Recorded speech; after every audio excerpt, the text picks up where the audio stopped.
Alright, this video is for Biology 234. It'll be a demonstration video on how to do the phenol red carbohydrate broth tests. So we'll just briefly go over the introduction. So fermentation. Fermentation is a metabolic process that allows an organism to continue to oxidize NADH back into NAD+ and produce ATPs in the absence of oxygen.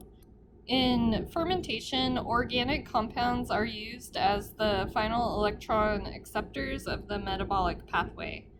Fermentation is a common metabolic strategy among bacteria. Fermentation is commonly divided into alcohol and acid fermentations. An example of an alcohol fermentation is that used by the yeast Saccharomyces cerevisiae, and I'm not sure if I'm saying that correctly. In this pathway, the pyruvate produced by glycolysis is decarboxylated to produce carbon dioxide and acetaldehyde. The acetaldehyde is then reduced to ethanol by alcohol dehydrogenase, and NADH is oxidized to NAD+. So in this fermentation, no acid is produced. So this is the reaction for ethanol fermentation. In an acid fermentation, carbohydrate is ultimately converted into organic acids. An example of this pathway is the homolactic acid fermentation used by bacteria in the genus Lactobacillus. Glucose is broken down to pyruvate by glycolysis, producing 2 ATPs by substrate level phosphorylation. Pyruvate is then reduced into lactic acid by the enzyme lactate dehydrogenase. During this reduction of pyruvate, NADH is oxidized to NAD+. In a heterolactic acid fermentation, an organism will ferment a carbohydrate into lactic acid, ethanol, and gas. In these organisms, the usual glycolysis pathway is not employed. Instead, they utilize an alternative pathway called the Pentose phosphate pathway. In this pathway, glucose, which is a hexose sugar, is converted into a pentose sugar, resulting in the release of CO2. The pentose sugar formed is then split into a 3-carbon molecule and a 2-carbon molecule. The 3-carbon molecule is converted into lactic acid, while the 2-carbon molecule is converted into ethanol. The use of differences in fermentation pathways is an indirect way of detecting genetic differences among bacteria.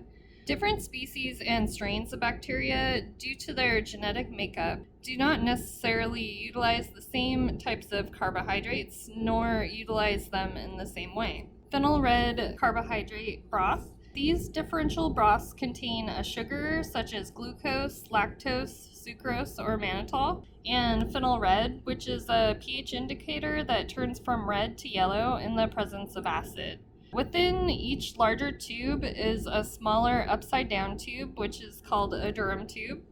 The Durham tube will capture any gases that are produced during fermentation, and a significant bubble will form. If an organism produces acid only from fermentation, the phenol red will turn yellow, but no bubble will be found in the Durham tube. If an organism ferments a sugar and produces acid and gas, the phenol red will turn yellow, and a bubble will be seen in the Durham tube. If the phenol red does not turn yellow, then the organism cannot ferment the sugar in the broth. So this shows you the basic results that you can get.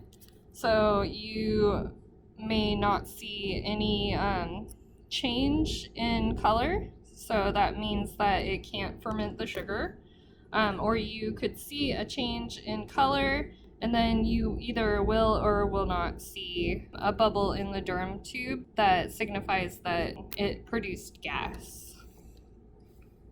So their description is phenol red broth. Yellow indicates acid was produced. A bubble in the Durham tube indicates that a gas was produced. It should be noted that some obligate aero can convert sugars into acid, but they do not employ a fermentative pathway. In these instances, the phenol red may turn a faint orange color, but not the intense yellow caused by acid. In these cases, some amounts of acids may be produced, but no fermentation occurred. Also, if the fermentation tubes are incubated for an extended period, the tube may turn from yellow back to red. This is usually seen at the top of the broth. Using phenol red broth, we can only determine if acid and/or gas is produced via fermentation. These media do not provide any information regarding the type of acids or the type of gases produced. Because of this, it is important to keep in mind that the exact type of fermentative pathway cannot be determined. We can only conclude whether acid alone or acid and gas were produced. Right, so now we're ready to start the exercise. You will use phenol red glucose, phenol red lactose, phenol red mannitol, and phenol red sucrose broths to determine if your unknown organism can ferment these sugars, and if so, whether acid alone or acid and gas are produced. So we'll need TSA plates with our bacteria, our Bacta incinerator, our equipment tray, some test tube racks. These are made in the smaller tubes, so you need your small test tube rack. And then you'll need to grab 1 tube of each of the different phenol red sugar broths. So lactose, sucrose, glucose, and mannitol. So I will go grab these and then we'll get started.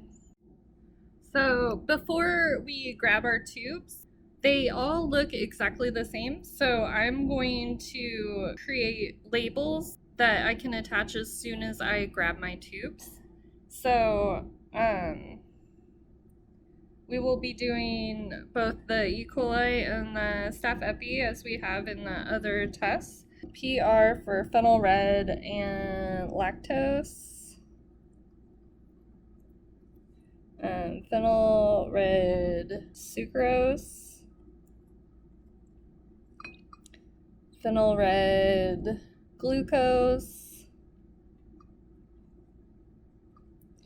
And phenol red mannitol.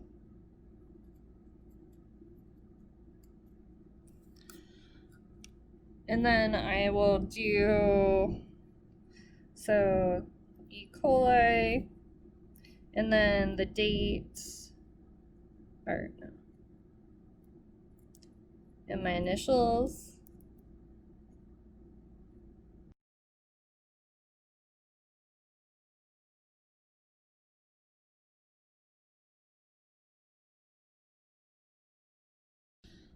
And I'll repeat this process for the staph epidermidis, and then I will go grab my tubes.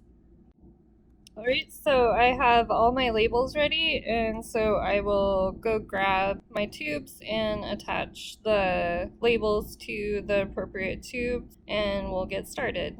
Alright, so I've grabbed my tubes and I'll read the procedure, but we're already a little ways in. So step 2, create labels that clearly indicate the type of sugar in each of the phenol red tubes. D for dextrose, L for lactose, M for mannitol, and S for sucrose. Include your name, initials, and the identification of your culture. And then, so step 3, as you gather your broth tubes, immediately affix the appropriate label to each tube. So I think that's where we left off. Step 4, using aseptic technique, use your loop to transfer your culture to each of the phenol red broths. So before we get started, I just want to show you how they pretty much all look the same. And so That's the reason why you want to create your labels ahead of time and affix them right away, because afterwards it would be almost impossible to tell them apart. And then I also wanted to show you the little Durham tube that's inside. So you can kind of see the smaller tube that's inside. And then it's upside down like that so that it can catch gas.